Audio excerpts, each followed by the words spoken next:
지난 2월 10일 특강 많은 분들이 들어주셔서 대단히 감사하고 많은 분들에게 피드백 받았습니다. 여러분들에게 계속 매달 10일, 20일, 30일마다 무료로 전개되는 특강 반드시 들으셔서 제가 시험 관련되어 있는 얘기를 통해서 종목에 대한 전략, 업종 섹터에 대한 부분들을 선택을 해서 종목에 대한 전략, 암호화폐에 관련되어 있는 것도 마찬가지로 전반적으로 다 훑어드리고 있으니까요. 지금 저희 특강 들으신 분들이 굉장히 많아졌습니다.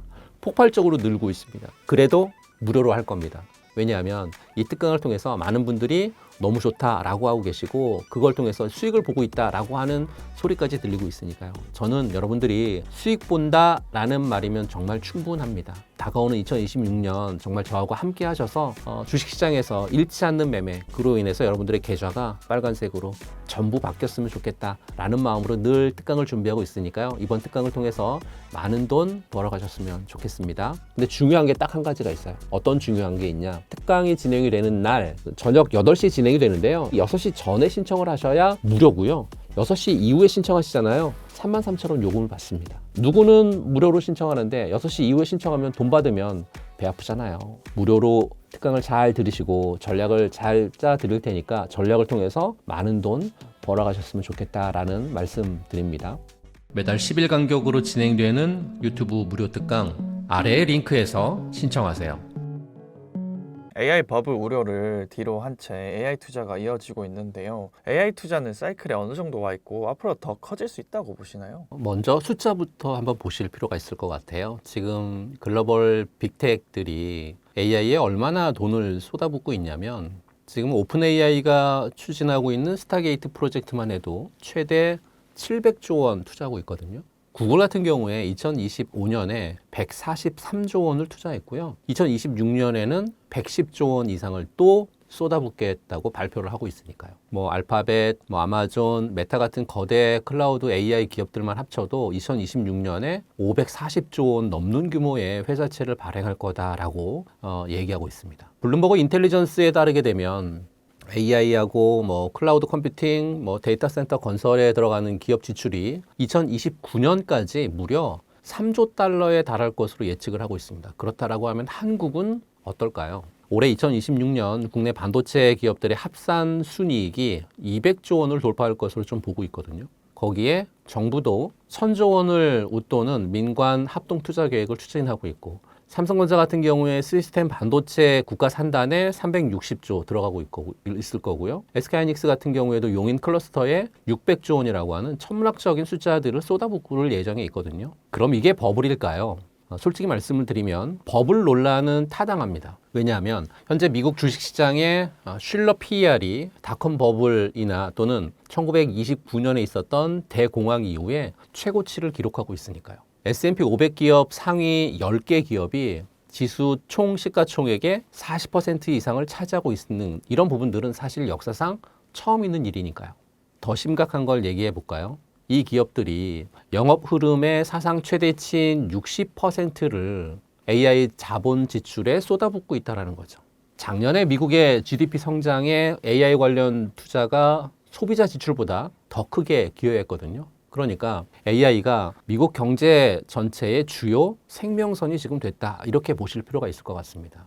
하지만 닷컴 버블 때하고 다른 이유는 세 가지로만 말씀드리면 첫째는 실제 수익이 나오고 있는 거고요. 두 번째는 인프라에 투자하고 있는 거고요. 세 번째는 산업 전반의 변화의 물결이 일고 있기 때문에 그렇습니다. 그럼 AI 투자 사이클 지금 어디쯤 와 있냐 물어보신다라고 하면 이제 최근에 골드만삭스의 어떤 분석을 보게 되면 현재 AI 투자는 1막에서 2막으로 넘어가는 시점이다라고 얘기하고 있습니다.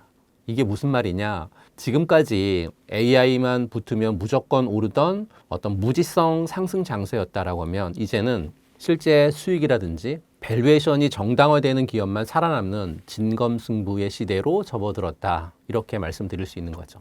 블랙록의 2026년 투자 전망을 보게 되면 AI가 여전히 초강대국입니다. 하지만 핵심은 막대한 자본 지출이라든지 또는 지연되어 있는 수익 간의 균형을 맞출 수 있느냐 없느냐 여기에 달려있는 것 같고요. 현재는 투자가 먼저 가고 그 다음에 수익은 나중에 따라오는 그런 구조거든요. 문제는 언제 수익이 본격적으로 나올 거냐라는 부분들인데 블랙록은 AI 자본 지출이 2026년도에도 경제 성장을 뒷받침할 거다라고 낙관하고 있습니다. 그럼 여기에서 더 커질 수 있느냐라는 질문에 저는 예스라고 말씀드립니다. 하지만 조건이는 예스죠. 왜냐하면 몇 가지 시그널을 좀 주목을 해야 되는데요. 첫 번째 시그널은 AI 시장의 구조적인 변화인 부분인 것 같아요. 지금까지 학습 단계가 중심이었거든요. 근데 이제는 학습뿐만 아니라 추론 단계로 무게중심이 이동하고 있다는 거죠. 추론 시장은 학습 시장보다 굉장히 큽니다. 모든 기업과 개인이 AI를 실제로 사용하고 있는 그런 단계니까요. 시그널 두 번째, 반도체 슈퍼사이클입니다. 글로벌 반도체 시장이 2024년에 약 6,200억 달러에서 2030년까지 1조 달러 이상으로 성장할 거거든요. 연평균 약 10% 이상 성장하는 건데요. 특히 서버라든지 또는 차량용 반도체 시장이 가장 빠르게 확장될 전망이죠. 그러다 보니까 한국에서의 반도체 수출이 2026년에 약 1,900억 달러로 역대 최대 기록을 갱신할 걸로 보이고 있고요. 작년이 얼마였냐면 1,690억 달러였으니까 약 한 10% 이상, 11% 정도 증가하는 그런 수치로 보시면 될 것 같습니다. 시그널 세 번째, 온디바이스 AI의 확산인 것 같아요. PC라든지 스마트폰에 AI가 탑재되는 그런 추세거든요. NPU가 탑재된 스마트폰이라든지 PC의 시장 규모가 2024년 약간 90억 달러에서 2030년까지 430억 달러로요. 폭발적으로 성장을 합니다. 네 번째 시그널은 정부도 여기에 발맞춰서 지원을 한다는 얘기죠. 대한민국 정부 같은 경우에 인공지능의 G3로 도약을 하겠다라고 전략을 발표했잖아요. 미국도 칩스법을 발표했고 중국의 반도체 자급 정책 같은 각국이 정말 천문학적인 돈을 쏟아붓고 있거든요. 이건 민간 투자에 어떻게 보면 날개를 달아주는 그런 역할을 하고 있는 거죠. 하지만 부정적인 부분들도 물론 있습니다. 부정적인 부분들은 올해 하반기 AI 버블 붕괴 가능성이죠. 또 두 번째는 수익성이 없는 AI 기업들의 구조조정. 세 번째는 금리 정책의 불확실성. 이건 사실 부정적인 부분입니다. 이제는 AI로 진짜 돈을 버는 기업하고 AI 인프라의 핵심을 쥐고 있는 기업만 여러분들이 집중하실 필요가 있다라는 말씀 드리고 싶고요. 지금 AI 사이클은 아직 메인 코스가 다 나오지 않았습니다. 인프라라고 하는 전체 요리가 끝나고 이제 AI 서비스라고 하는 화려한 메인 요리가 나오기 시작하는 시점이 올해인 것 같고요. 이런 메인 요리에 대한 시점 소외되지 마시고 이 거대한 변화하고 흐름에 올라타시는 2026년이 되었으면 좋겠다라는 말씀 드리고 싶습니다. 2026년은 엔비디아의 루빈 플랫폼 출시와 함께 HBM 공급이 본격화되는 해라고 하는데요. 하이닉스가 16단 제품으로 선두를 지키는 가운데 삼성 HBM3 공급처 다변화와 차세대 공정으로 빠르게 격차를 좁히고 있는데 대표님이 보시는 진정한 승부처는 어디라고 보시나요? 지금까지 우리가 봤던 HBM3E까지는 사실 어떻게 보면 전초전이다라고 말씀드릴 수 있어요. 올해 출시되는 엔비디아 차세대 플랫폼인 루빈은 차원이 좀 다릅니다. 루빈에 들어가는 HBM4가 이제 본격적으로 들어갈 거거든요. 근데 이 HBM4가 왜 중요하냐면 단순히 속도만 빠른 게 아니라 여기서부터는 커스텀 HBM 시대가 열리기 때문에 그러거든요. 예전처럼 메모리 업체가 우리 좋은 물건 만들어 놨으니까 사가세요 하던 그런 시절은 끝났다는 거죠. 이제는 설계 단계부터요. 고객사하고 머리를 맞대고 어떤 구조로 만들까까지 고민을 하고 출고해야 되는 그런 시대가 도래했었던 게 올해고 이게 바로 2026년 승부의 핵심 키워드라는 거죠. 우선 SK하이닉스부터 볼까요? SK하이닉스는 지금 16단 HBM4 제품으로 어떻게 보면 기선제압에 성공한 상태거든요. 주식시장에서 가장 좋은 건 뭐냐면 선점 효과인 거죠. 이 선점 효과만큼 무서운 게 없으니까요. 하이닉스가 엔비디아하고 쌓은 끈끈한 레퍼런스도 역시 돈으로 못 사잖아요. 특히 16단이라고 하는 높이는 기술적으로 엄청난 도전이거든요. 칩을 16층이나 쌓으면서 열도 식히고 두께도 유지하고 이건 보통 일이 아니거든요. 하이닉스는 자신들의 전매 특허인 MR, MUF 공정을 앞세워서 우리가 하면 수율도 잘 나오고 열도 잘 잡힌다라는 걸 현재 증명하고 있습니다. 안정적인 수익을 원하는 보수적인 투자자분들이라고 하면 여전히 하이닉스의 손을 들어줄 수밖에 없는 그런 대목인 거죠. 그런데 말입니다. 삼성전자를 우습게 보면 절대 안 되겠죠. 작년 2025년까지만 해도 삼성이 늦었다는 소리 굉장히 많았습니다. 2026년 지금 분위기는 완전히 좀 달라졌죠. 삼성의 진짜 무기는 파운드리, 메모리, 패키징을 한 집에서 다 하는 턴키 능력이죠. HBM4부터는 메모리 밑바닥에 들어가는 로직 다이를 파운드리 공정으로 만들어야 되는데 하이닉스는 이걸 위해서 대만의 TSMC하고 손잡았죠. 하지만 삼성은 자기 집 앞마당에서 이걸 다 해결할 수 있습니다. 속도라든지 비용 면에서 엄청난 잠재력이 있다고 하는 뜻이거든요. 최근 삼성이 HBM3 공급처를 다변화하면서 실적을 끌어올린 것도 결국 차세대 공정으로 가기 위한 총알을 충분히 확보했다라는 그런 신호로 보실 필요가 있습니다. 그럼 어디가 승부처냐라고 물으실 때 저는 딱 두 가지를 보고 있습니다. 첫 번째는 하이브리드 본딩 공정의 주도권이 첫 번째 승부처인 것 같아요. 16단 이상으로 가면 기존 방식으로 칩을 붙이는 데는 한계에 다 다르거든요. 그러니까 칩과 칩을 직접 붙이는 하이브리드 본딩을 누가 더 완벽하게 더 빨리 수율을 잡느냐가 2026년 하반기 주가를 결정할 키가 될 것 같고요. 이건 지금 두 회사 모두 사활을 걸고 있는 기술적 승부처입니다. 두 번째 승부처는 커스텀 HBM의 파트너십인 것 같아요. 그러니까 단순하게 엔비디아뿐만 아니라 뭐 애플, 아마존, 메타 같은 빅텍 기업들이 우리만의 전용 HBM을 만들어 주세요라고 요청했을 때 누가 더 유연하게 대처하느냐가 가장 중요한 것 같거든요. 여기에서 삼성의 시스템 반도체 설계 능력과 하이닉스의 메모리 기술력이 정면 충돌할 거니까요. 여기에서 우위를 잡는 기업이 선두를 나설 수 있겠죠. 지금은 기술적 우위의 하이닉스하고 종합 솔루션의 삼성전자가 서로의 영역을 침범하면서 파이를 키우고 있는 그런 구간이거든요. 승부처는 HBM4의 양산 수율 뉴스가 나오는 그 시점입니다. 언제냐고요? 힌트를 드리면 2026년 2분기 실적 발표 전후로 나오지 않을까 싶고요. 어느 한쪽에 압도적 수율 달성 기사가 반드시 뜰 건데 그때가 바로 비중 조절을 해야 되는 타이밍이 아닐까라고 말씀드리고 싶습니다. 최근 증권가에서는 삼성전자와 SK하이닉스의 합산 영업이익이 200조, 220조 원에 달할 것이란 전망이 나왔는데요. 삼성전자, SK하이닉스 지금이라도 투자해도 늦지 않은 거라고 할 수 있을까요? 우선 숫자부터 한번 볼까요? 증권가 전망이 얼마나 파격적인지 말씀을 좀 드리면 노무라 증권 같은 경우에 삼성전자 2026년에 영업이익을 133조로 잡고 있습니다. SK하이닉스 같은 경우에는 99조로 잡고 있고요. 두 기업을 합치면 230조가 넘어가거든요. 근데 UBS는 좀 더 공격적인 것 같아요. 삼성전자 135조로 잡고 있고요. SK하이닉스는 124조로 잡고 있으니까요. 합산하면 거의 한 260조 가까이 되는 거잖아요. 그런데 모건스탠리, 심지어 모건스탠리는요. 삼성전자만 265조 원이라고 하는 정말 엄청난 숫자를 던지고 있습니다. 이게 얼마나 대단한 수치냐면요. 그동안 이제 삼성전자 과거에 역대급 실적을 달성했었던 적이 언제냐? 2018년 58조 원이었거든요. 4배를 넘기는 거거든요. 4배를 넘기는 그런 수치를 지금 얘기하고 있는 겁니다. 게다가 두 회사가 동시에 영업이익 100조 클럽에 진입할 가능성이 보이는 건 한국 기업 역사상 처음 있는 일입니다. 지금이라도 투자 늦지 않은 것일까요? 라고 하는 질문에 저는 이렇게 말씀드리고 싶습니다. 지금도 늦지 않았다. 하지만 전략적으로 접근해야 된다라고 말씀드립니다.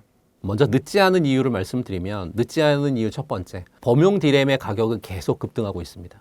2025년 11월 기준으로 보게 되면 PC에 들어가는 DDR4 8GB 가격이 8달러였거든요. 그러니까 2025년 1월 달에 1.3달러였으니까 6배 정도 뛴 거거든요.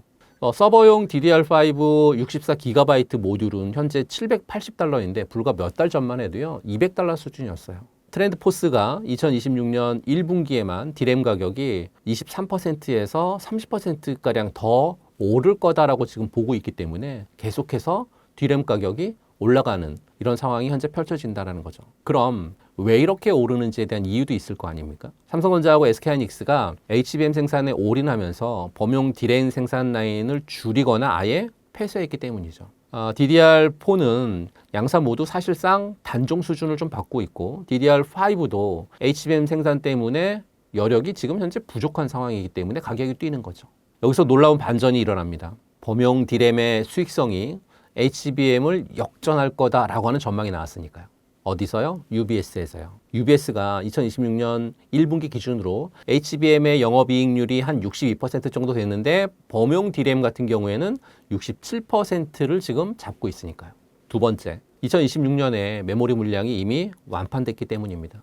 모건스탠리가 뭐라고 했냐면 2026년까지 전체 메모리 물량이 이미 완판이 돼서 공급자 우위 시장이 극대화될 거다라고 얘기했습니다. 이게 무슨 뜻이냐면 삼성전자하고 SK하이닉스가 가격 결정권을 완전히 쥐었다는 얘기죠. 실제로 두 회사는 미국의 빅테크 기업들하고 디램 공급 계약 방식을 전면 개편합니다. 계약 종료 시점의 시장 가격을 기준으로 추가 비용을 청구하는 사후 정산 조항을 도입했다라는 거죠. 이걸 받아들였죠. 빅테크 기업들이. 그러니까 계약 기간도 연 단위에서 몇 주 단위로, 월 단위로 지금 대폭 축소됐고 가격 협상권도 완전히 공급사로 넘어왔다라는 거죠. 세 번째, HBM4 출시가 코앞입니다. 2026년 2월, 오늘이 2월 11일 녹화 날인데요. 2월 바로 지금이죠. 양사가 동시에 HBM4 양산을 시작했죠. 원래는 중반 정도에 시작하려고 했었던 걸 3, 4개월 정도 앞당긴 거거든요. 엔비디아의 루빈 플랫폼이 올해 하반기에 나오는데 이게 블랙홀보다 추론 성능이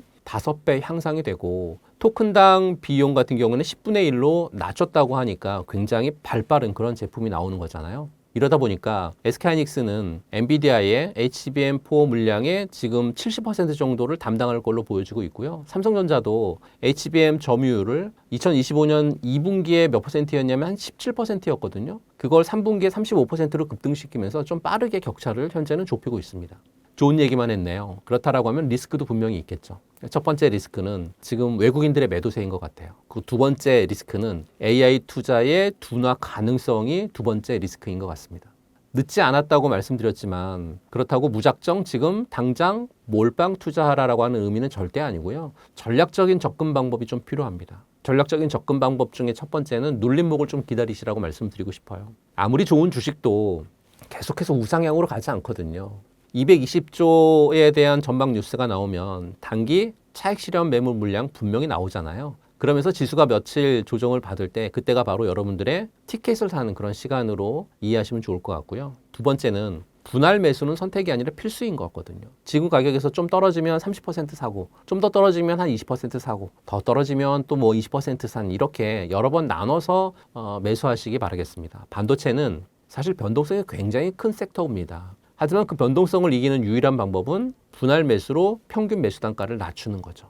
세 번째는 C계열을 좀 넓히셨으면 좋겠습니다. 무슨 말씀이냐? 반도체 종목 삼성전자, SK하이닉스를 오늘 사서 당장 다음 주에 팔 생각이면 사지 마세요. 2026년 하반기 그리고 2027년까지 이어질 AI 대전환의 흐름을 믿고 엉덩이 무겁게 앉아 계실 분들만 수익을 가져갈 자격이 있다라고 말씀드리고요. 가장 좋은 주식은 모두가 겁날 때 사서 모두가 환호할 때 파는 거잖아요. 지금 220조 원에 대한 뉴스가 나와서 환호하는 것 같지만 한편에서는 고점이 아니냐며 겁내는 분들도 있습니다. 진짜 고점은 아무도 의심하지 않을 때 오고요. 아직 시장에서는 의구심이 남아있고 실적은 이제 막 찍히기 시작하는 구간이거든요. 공포를 이기고 숫자를 믿으시기 바랍니다. 대한민국의 반도체 황금기는 이제 막 본 궤도에 올랐으니까요. 삼성전자와 SK하이닉스의 대규모 설비 투자가 진행되면서 국내 소부장 기업들에 대한 관심도 높은데 전공정, 후공정 등 다양한 테마 중 투자자들이 가장 우선순위에 두어야 할 핵심 기술은 어떤 것인가요? 지금은 어떻게 보면 R2 국면 초입이에요. 무슨 얘기냐면요. 가격 상승에 이어서 이익 개선이 본격화하는 그런 단계라고 말씀드리는 거거든요. 그러니까 아직 물량 가속화까지는 안 왔다는 거죠. 그리고 결정적으로 현재 후공정 중심으로 투자를 해야 되는 시점이다라고 말씀을 드리고 싶은데요. 실제 데이터를 보게 되면 R2 국면 진입한 이후에 6개월 정도 후공정의 평균 수익률은 22% 정도였고요. 승률은 60%를 넘었습니다. 반면에 전공정 같은 경우에는 평균 6%로 낮았고 종목 간의 편차도 컸죠. 왜 그럴까요? 첫째는 HBM 투자가 후공정 수혜로 직결되기 때문입니다. 그래서 우선순위 핵심 기술 1순위는 어드밴스드 패키징입니다. 지금 삼성하고 하이닉스가 HBM4 양산에 들어가면서 후공정 핵심 장비인 TC본더 수요가 폭발하고 있죠. TC본더 한 대 가격이 한 30억 정도 됩니다. SK하이닉스만 해도 2026년 1월에 한미반도체하고 한화세미텍에 각각 약 한 96억 정도 규모로 발주했죠. 이게 시작인 것 같습니다. 테크인사이츠는 TC본더 시장이 2026년부터 2030년까지 연평균 13% 성장할 걸로 지금 판단하고 있거든요. 현재 TC본더 시장의 1등은 한미반도체죠. 작년 3분기 기준으로 해서 점유율이 70% 넘었으니까요. 이렇게 보면 글로벌 독점입니다. 작년에 연간 매출이 한 5,700억 정도의 영업이익률이 43% 나오는데요. 영업이익률이 43%라는 얘기는 독과점인 거예요. 정말 무서운 수익성입니다. 근데 여기에 한화세미텍이라고 하는 다크호스가 등장하죠. 작년에 SK하이닉스 공급망에 신규 진입하면서 점유율은 좀 낮습니다. 한 3, 4% 정도밖에 되지 않습니다. 그런데 올해 1월 하이닉스로부터 동시 발주를 받았습니다. 하나세미텍은 4세대 하이브리드 본딩이라고 하는 것까지 지금 개발 중이어서 중장기에 대한 어떤 성장성도 좀 탄탄한 그런 형태로 전개가 되고 있습니다. 둘째는 반도체가 복잡해지면 뭐가 제일 문제냐면 바로 불량이 굉장히 문제거든요. 칩 하나 가격이 수천만 원을 호가하는 AI 시대에 불량 하나 나오면 손해가 막심하겠죠. 그래서 지금 고속 검사 장비하고 프로브 카드 시장이 엄청나게 뛰고 있습니다. 그러니까 테스트 장비하고 패키징 장비 수요가 급증하고 있다는 거죠. 세미 보고서를 보게 되면 2026년에 테스트 장비는 5%, 그리고 조립이라든지 패키징 장비는 15% 정도 성장할 거다라고 전망하고 있습니다. AI하고 HBM 수요 확대를 통해서 반도체 구조가 복잡해지면서 테스트하고 패키징 중요도가 더 커졌다라고 볼 수 있습니다. 반면에 전공정을 좀 얘기해 볼까요? 전공정은 좀 어떨까요? 솔직히 말씀드리면 사실은 전공정은 사실 대한민국 반도체 기업들보다 해외 독점 구조가 너무 강합니다. 아시는 것처럼 ASMR의 EUV 노광 장비 많이 들어보셨을 거예요. 또 어플라이드의 머티리얼즈의 증착 장비 굉장히 많이 들어보셨죠. 또 램 리서치의 식각 장비 같은 이런 초고가 장비들을 글로벌 소수 기업들이 시장을 완전히 장악을 하고 있습니다.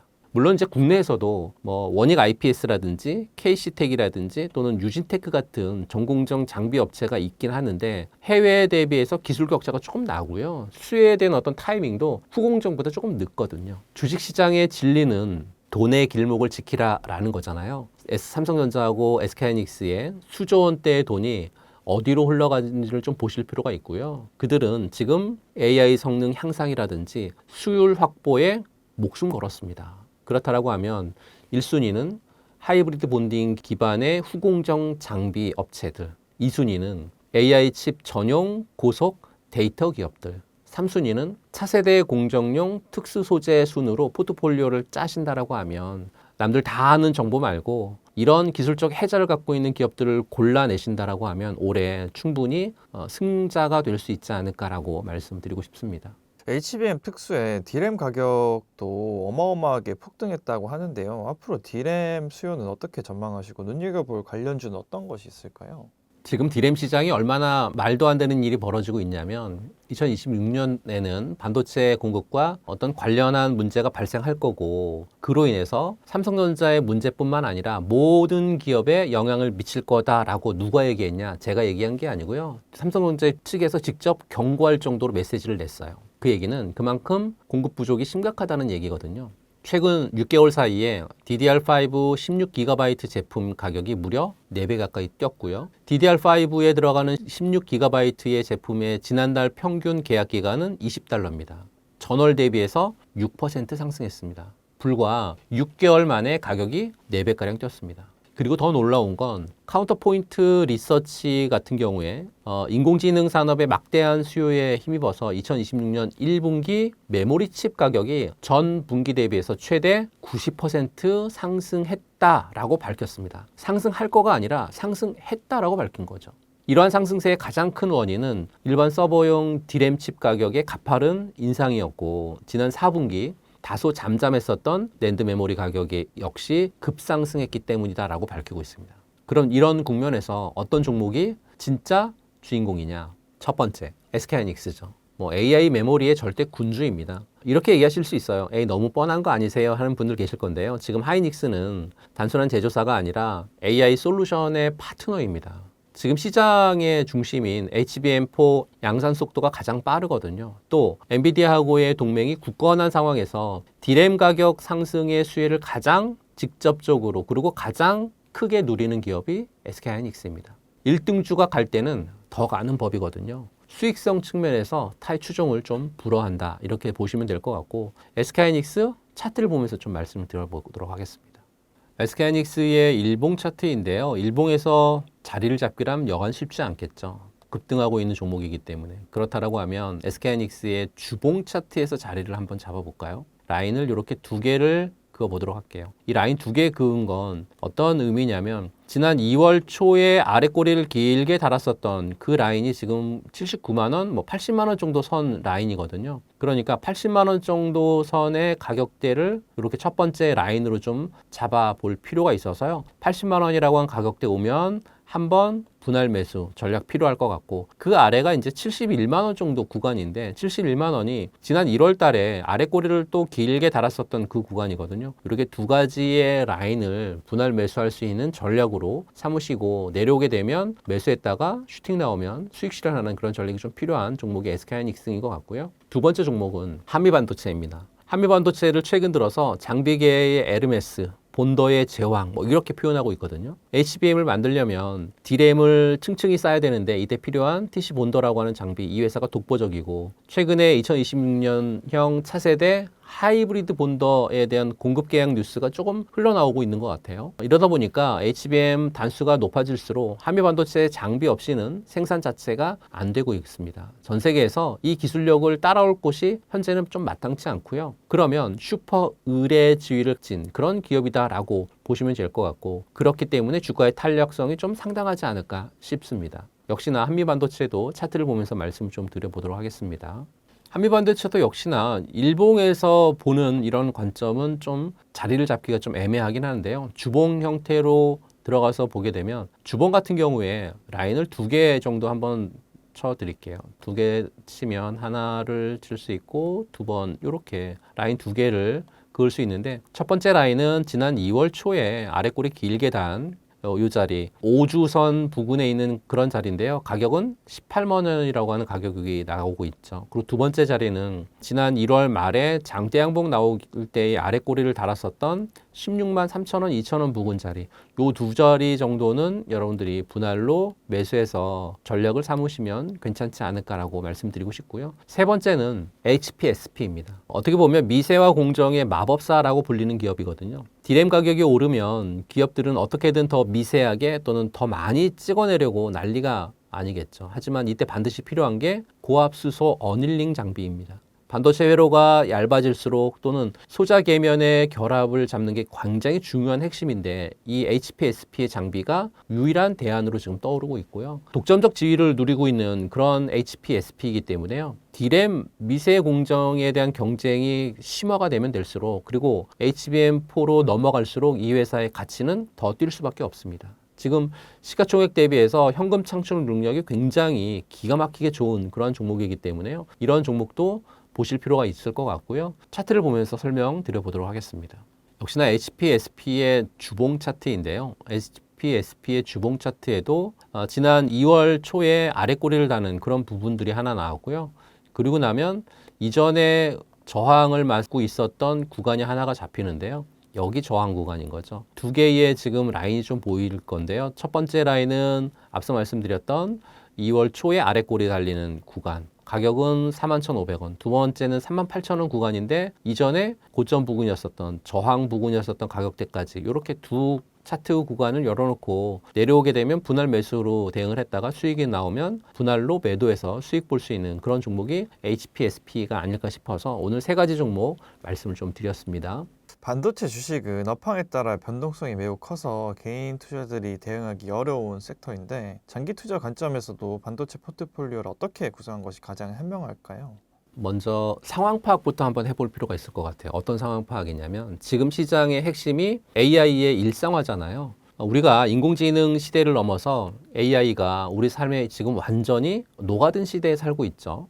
몇 년 전에 챗 GPT로 촉발된 AI 열풍이 이제는 온 디바이스 AI를 넘어서 에브리웨이 AI로 지금 진화하고 있습니다. 이런 메가 트렌드는 반도체 산업의 과거와는 차원이 다른 그런 어떤 구조적인 성장을 갖고 오고 있는 그런 상황인데요. 성장의 첫째는 데이터의 폭증이라든지 AI 반도체의 혁신 부분인 것 같아요. 그러니까 생성형 AI 모델은 날마다 더 커지고 더 많은 데이터를 학습하잖아요. 이 방대한 데이터를 효율적으로 저장하고 처리하려고 하면 HBM과 같은 차세대 메모리, 그리고 NPU를 포함한 고성능 시스템 반도체 필수거든요. 이미 HBM4라든지 HBM5 개발 경쟁이 현재 치열하게 진행이 되고 있고, NPU는 서버를 넘어서 엣지 디바이스까지 지금 확장하고 있습니다. 성장의 두 번째는 온디바이스 AI 확산과 고성능 칩에 대한 수요 부분들이 조금 많이 커지고 있다는 거죠. 그러니까 스마트폰이라든지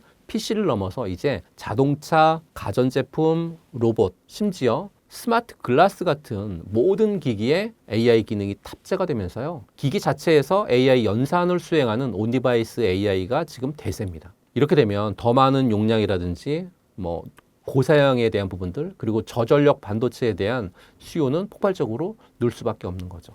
성장의 세 번째는 자율주행이라든지 로봇 혁명 쪽에서의 가속화가 진행되고 있다는 거죠. 그러니까 완전 자율주행 기술이라든지 또는 고도화된 로봇은 실시간으로 굉장히 많은 데이터를 방대하게 처리를 해야 되잖아요. 판단도 해야 되는 거고요. 이 분야는 정말 초고성능 시스템 반도체라든지 아니면 센서 반도체 그리고 HBM의 핵심 수요처가 분명히 될 수 있고 이들의 성능이 곧 산업 발전의 속도를 결정하고 있다. 이렇게 보셔도 무방할 것 같습니다. 성장의 네 번째는 산업 디지털 전환의 심장 부분인데요. 무슨 얘기냐? 스마트 팩토리라든지 아니면 스마트 시티라든지 그리고 디지털 헬스케어 같은 산업 전반의 디지털 전환은 수많은 센서라든지 뭐 사물 인터넷 그리고 이거를 연결하고 제어하는 반도체 없이는 절대 불가능하거든요. 모든 산업의 효율화라든지 지능화가 반도체 기술 발전과 직결되는 시대에 여러분들과 제가 살고 있는 겁니다. 이런 메가 트렌드는 단기적인 시장 상황이라든지 또는 금리 변동에 일희일비하지 않은 구조적인 성장 동력이거든요. 반도체는 이제 단순한 전자부품이 아니라 미래 산업과 우리 삶을 움직이는 심장과도 같다라는 것을 좀 명심할 필요가 있고요. 그럼 포트폴리오 구성을 좀 어떻게 해볼 거냐라고 했었을 때 3, 4, 3이라고 하는 황금 비율을 여러분들에게 말씀드리고 싶습니다. 3은 대형주, 4는 핵심 장비주, 또 나머지 3은 미래 기술주.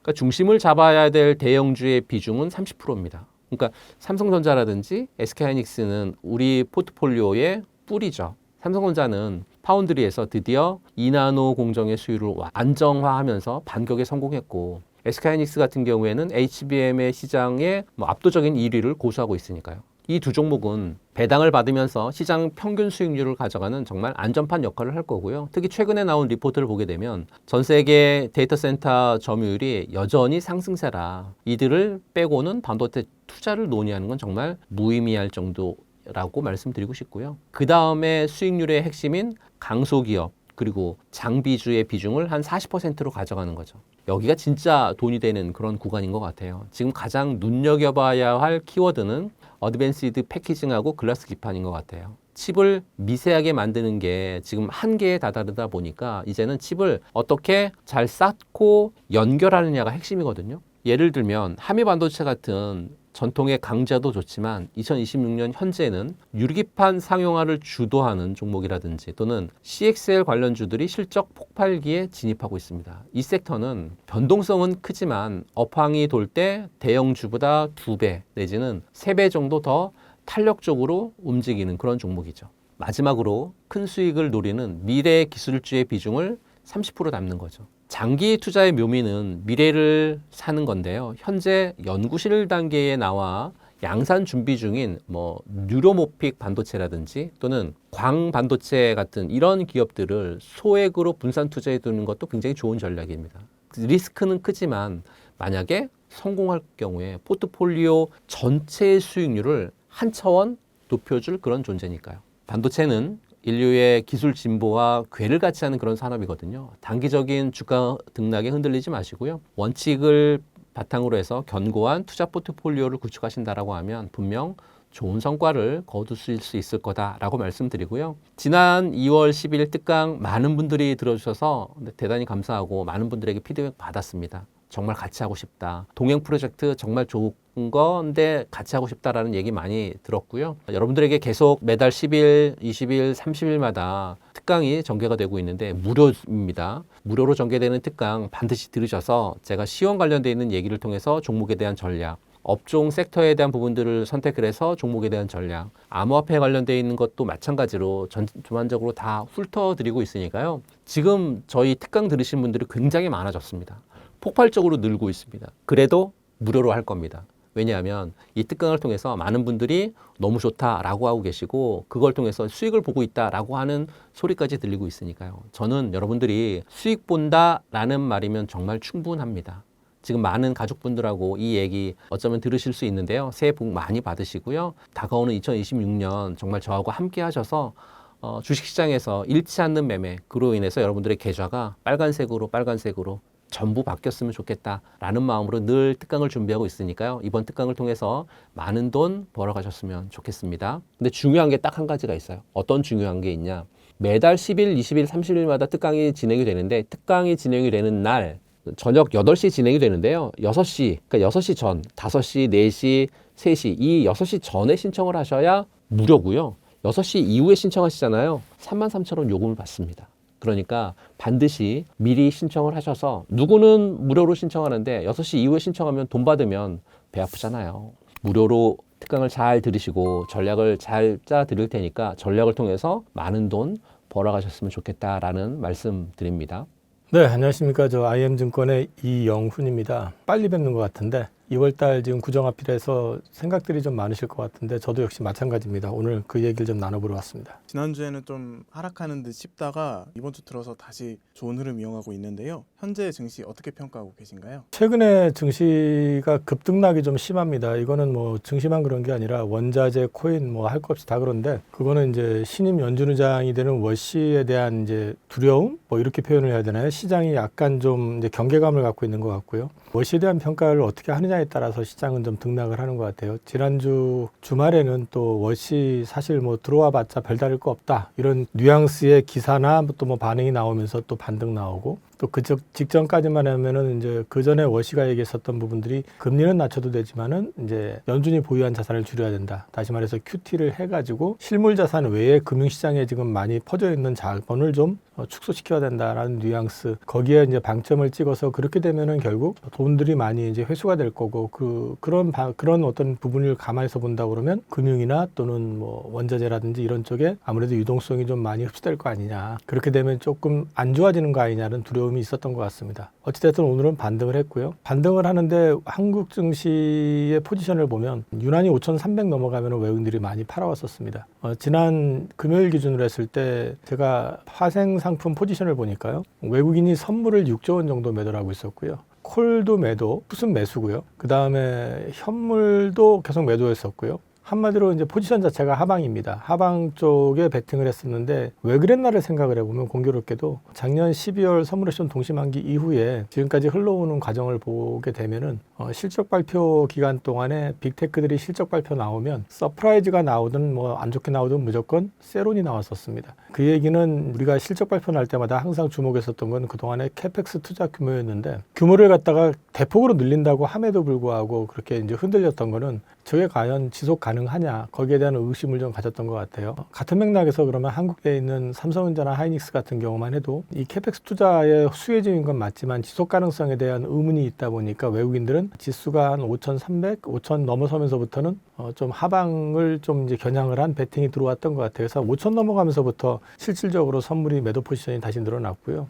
지금 그림은 결론적으로 말씀드리면 외국인들이 좀 곤혹한 상황에 처한 것 같습니다. 빠져야 될 타이밍에서 글로벌 증시가 빠지는데 우리는 빠졌다가 그걸 다 ETF 자금을 통해 가지고 개인 투자자들이 사들어오면서 다시 받쳐버리고 이러다 보니까 살짝 당황한 상태가 된 것 같고 오늘 같은 경우는 또 외국인들이 선물을 대대적으로 환매수하는 약 한 1조 7천억 정도 샀던 것 같은데요. 그런 또 모습을 보여줬습니다. 근데 이제 이 부분에 있어 가지고 지금 일단 외국인 포지션 자체는 상방을 원치 않는다라는 걸 염두에 두셔야 되고요. 이런 변동성들이 좀 심해지게 되면은 우리나라 내부적으로 봤을 때도 그 ELS나 뭐 이런 것들이 그 표현이 좀 그렇지만 시간을 따먹는 거거든요. 그러니까 변동성이 최대한 절제된 상태에서 시간을 따먹는 그런 상품이다 보니까 변동성이 커지게 되면 거기에 따른 또 해지 수요가 늘어납니다. 해지를 한다는 거는 손실을 덜 보거나 또는 리스크를 감소시키기 위해서 팔거나 사거나가 이제 반복이 되다 보니까 그런 것들이 또 외국인 매매 포지션에 같이 잡힙니다. 그런 부분들이 좀 이제 흔들리는 측면이 있고 여기에 더해가지고 개인 투자자들도 직접 현물을 매수하기도 하지만 요즘은 ETF 특히 인덱스 투자가 성행하다 보니까 이런 것들이 좀 같이 맞물려서 움직이다 보니까 증시가 정신사납죠. 오를 때는 4%, 5% 오르고 빠질 때도 그만큼 빠지고 뭐 서킷 브레이커가 지난주에만 3번 위로 걸렸다가 아래로 걸렸다 했었으니까요. 근데 참 드문 케이스인데 예전 같으면 이게 고점 징후라고도 얘기할 수 있거든요. 근데 지금은 개인 투자자들의 수급도 탄탄하고 무엇보다도 우리나라 대표 기업들의 실적이 워낙에 단단하기 때문에 이거는 뭐 고점 징후라기보다는 일종의 이렇게 하면서 기간 조정을 받아가는 거 아닌가 싶습니다. 개인 투자자들은 판단하기가 굉장히 어려운 상황인데 코스피 앞으로 더 갈 수 있다는 믿음을 가지고 좀 계속 홀드해 나가는 전략 이어가면 될까요? 저는 개인적으로는 한국 증시가 여전히 실적으로 놓고 보면은 상승폭보다 실적의 증익폭이 더 커진 상태거든요. 그래서 PER 밸류가 지금 10배 미만입니다. 증시 전체로 봤을 때. 삼성전자, 하이닉스 같은 경우도 PER이 지금 하이닉스는 5배 내외고요. 뭐 지금 그렇게 많이 올랐는데도 그 얘기는 그만큼 증익의 폭이 더 가파르다는 얘기거든요. 여기에서 지금 반도체 쇼티지라는 거는 이거 해소해야지 해서 해소되는 게 아니라 설비 투자를 해서 가동을 시켜가지고 돌려야지 물건이 나올 수가 있는데 지금 분위기상으로는 지금 돌려도 27년도 것도 지금 제대로 커버가 불가능하거든요. 그렇게 본다면 적어도 27년까지는 최소한 유지가 된다고 봐야 될 것 같고 그 다음에 이제 최근에 원전 오늘 또 급등을 했는데 미국 쪽에다가 결국 망가라고 하죠. 원전 프로젝트 미국에서 요구했고 또 우리가 또 제안을 했다라는 얘기가 나오고 있고 그 다음에 이제 미국 투자와 관련된 특별법 오늘 통과됐다고 아까 기사가 나왔죠. 그러면은 이 부분이 구체화된다는 얘기는 미국 내에서 원전을 짓는데 우리가 다 가져가지는 못할 거고 당연히 일본도 참여를 합니다. 하지만 어쨌든 그 시장을 우리가 들어간다는 얘기고 그 시장에서 우리의 어떤 밸류체인들의 뭔가 수혜를 볼 수 있는 부분이 분명히 있을 거라고 봅니다. 여기에 더해가지고 뭐 계속 말로만 나오고 있는 뭐 미 해군 프로젝트 좀 지겹기는 하지만 그래도 어쨌든 지금 미국 쪽 입장에서도 해군력 보관을 위해서는 방법이 없다. 그래서 결국 시간의 문제일 가능성이 높다. 그리고 최근에 이제 현대차 같은 경우도 이제 피지컬 AI 계속 얘기 나오는데 특히 휴머노이드 관련해 가지고는 주말에 동영상 한번 나온 거 보셨나 모르겠지만 아틀라스가 덤블링 하다가 뭐 넘어지고 뭐 막 뒤틀리고 하는 모습 보이다가 마지막에 성공하는 모습을 보여주면서 더 이상 이제 이런 연구실 안에서의 휴머노이드가 아니라 이제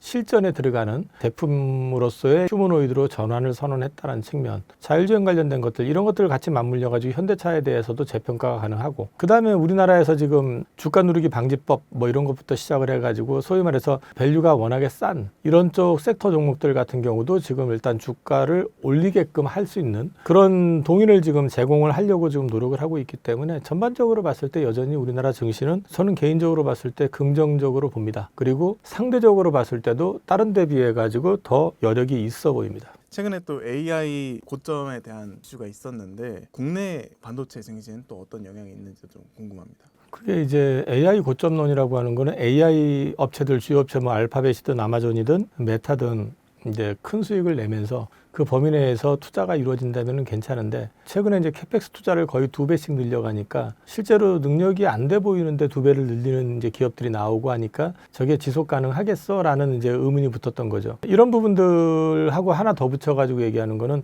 결국은 투자를 하면은 수익이 나와야 되는데 시장에서 벌써 수익을 걱정하는 거죠.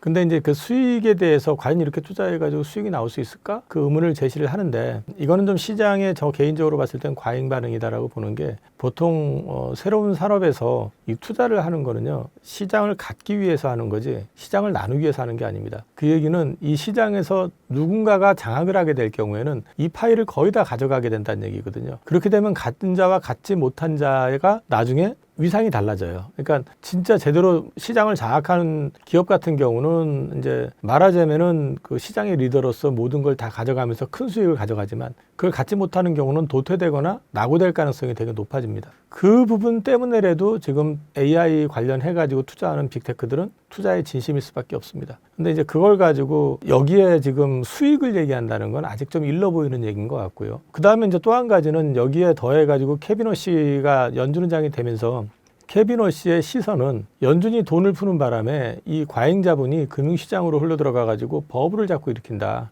그렇기 때문에 이 과잉 유동성을 갖다가 회수를 해야 된다는 생각을 하고 있어요. 회수를 하는 대신에 금리를 낮춰가지고 실질적으로 이 돈이 필요한 실물 자산 또는 실물 기업들한테 넘어가게 해가지고 그 돈이 필요한 쪽에서 실제로 투자가 이루어지게 해주는 게 정상이고, 이렇게 해도 인플레 리스크가 크지 않다라고 이제 케빈 워시는 생각을 하는 것 같아요. 그거는 AI를 통해 가지고 생산성이라든지 이런 효율성을 높이게 되면 자동적으로 물가 문제라든지 이런 것들도 해결이 될 거다라고 생각을 하는 것 같아요.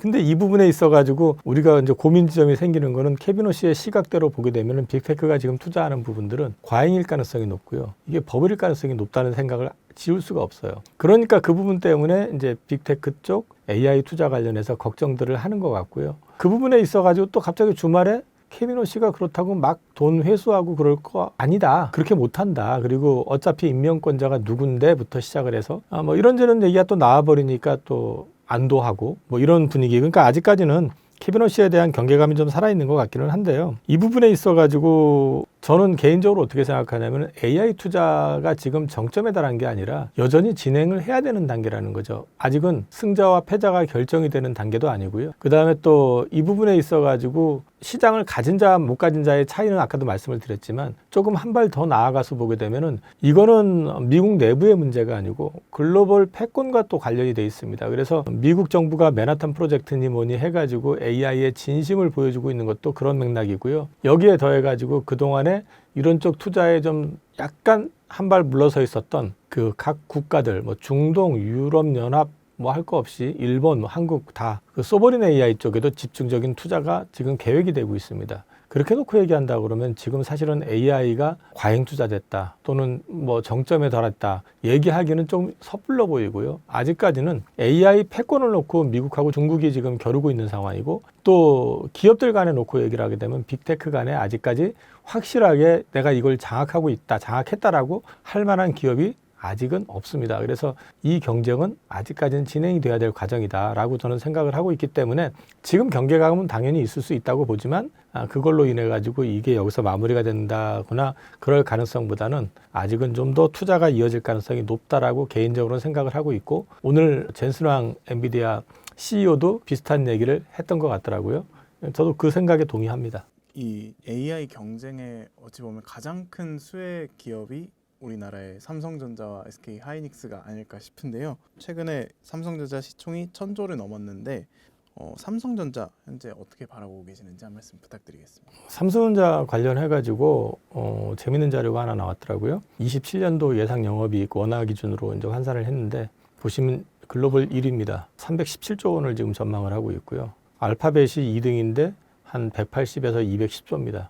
5위에는 SK 하이닉스가 225조 정도 역시 추정은 해놓고 있습니다. 근데 이제 이 부분도 사실은 여기 보시면은 왜 SK 하이닉스가 더 많은데 5위로 돼 있잖아요. 그러니까 그 버퍼가 좀 있다고 생각을 하는 것 같아요. 근데 어찌됐든 간에 여기서 주목해야 되는 건 삼성전자가 글로벌 1위를 좀 전망할 정도로 그만큼 이쪽 시장이 쇼티지라는 거는 맞거든요. 근데 사실 그러면 삼성전자가 재평가되고 있느냐? 재평가되고 있는 상황 아닙니다. 아직까지도 실적만큼 주가가 평가를 못 받고 있습니다. 이거는 아직까지 시장에서 여전히 레거시 반도체에 대해서는 시클리컬이라고 보는 거예요. 그래서 이제 경기 사이클을 탈 거다. 지금 좋았지만 또 어느 시점 되면은 다시 또 안 좋아질 수 있다라고 이제 생각을 하고 있기 때문에 그런 측면도 있고, 사실은 우리가 보기에는 그걸 떠나가지고도 굉장히 급하게 올라왔잖아요. 5만 원대 전후에서 지금 16만 원까지 올라왔는데 불과 그 올라오는 시간이 그렇게 오래 안 걸렸잖아요. 그럼에도 불구하고 평가 자체는 제대로 된 평가를 못 받고 있다고 저는 보고 있습니다. 근데 이게 단기간에 끝날 것인지 여부는